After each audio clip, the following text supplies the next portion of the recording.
Para 7-8 viteve, ku pas një sfidë madhe shëndetësore. Më shumë ti ku mendu për natyrisht për fëmijët, kam ndje dhimbje edhe për bashkëshortin, kam mendu që nështë ai mund të më zaventësan, por e kom di që jetën s'do ta ketë më si që ka me mu. Nuk po du me rikujtu smundjen se jam mirë, falenderoj Zotin, po e shef një moment që nuk të kryen punë parja, nuk të kryen punë luksi, nuk të kryen punë fama. Nata ime, më thot, unë do me thonë me ndodhë me më thirë, veç është i dore në tavolin, pavarësisht çfarë peshet gjykimit kam, veç e shkujt e kam trujton, jam në gjykim shkruaj porosin. Edhe ajo thot që me thot me rënda sekundit po ma këthen, se mirë është sada.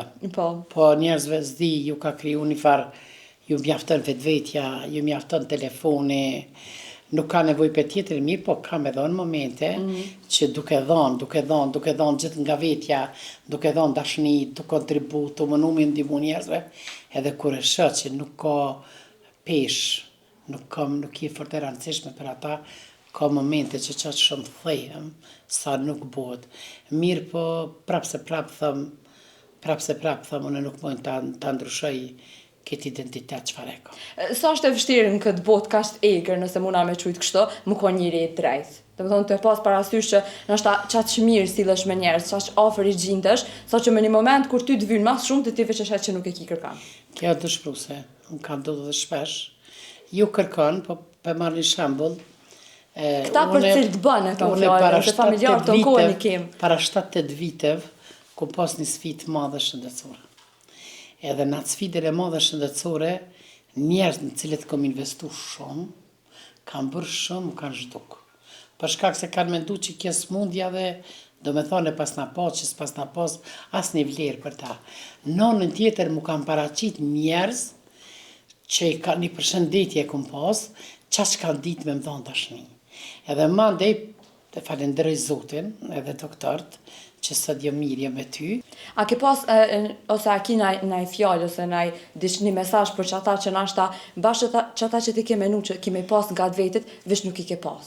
Edhe për cilit u konë që ti e ke marrë nashta thymjen më të madhe që pse bashkë që ta nuk i pata se për këti e kom. Dëgjom, unë mendoj që ta kesh një njeri në rrethin tënd jetësor, që ajo pasuria.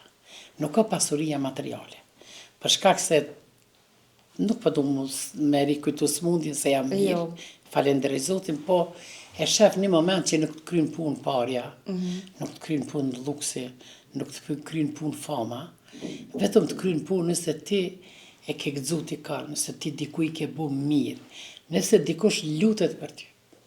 Edhe tash, dhe me thonë, kum pas kohë në sfidë, edhe me mendu, dhe me thonë që sa mirë qenë ka, edhe une, jo që e kom ndryshu, po për kundrazi e kam rrit 100%, për shkak se jeta ime shumë e fat, që ka qenë ai moment shumë i rëndë për mu, edhe pse kalu mi harruma, dhe me thonë, me qenë se jam mirë, s'po du me mendu, po nanën tjetër i kom eliminu njerëzit të cilët pas kanë qenë, dhe me thonë, njerëz hipokrit, njerëz të cilët nuk për di pse që kanë afru, i kanë arsyet e veta.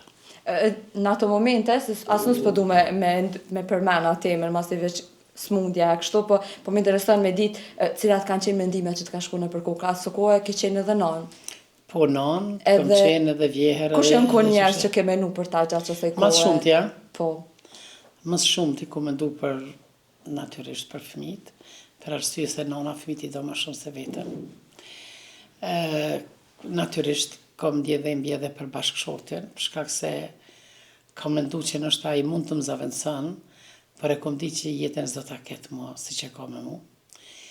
Po pika me adopt ka qenë vajza ime në Gjallusha, në atë ku ka qenë 15 vjeqe, tash është rrit, po për të tjeret, natyrisht se di familja, vllaznia, motrat, ata nipat, mbesat, ata është ai kodi gjenetik që vepran, dhe me thonë, po s'di gjithë, dhe me thonë, përfshi edhe shqecimin e vjerrive të me që kam pas e vjerës në atë ko ka qenë, përfshi shqecimin edhe familjes bashkëshortit edhe familjes tem, po ja që e falenderoj Zotin, sot jo mirë,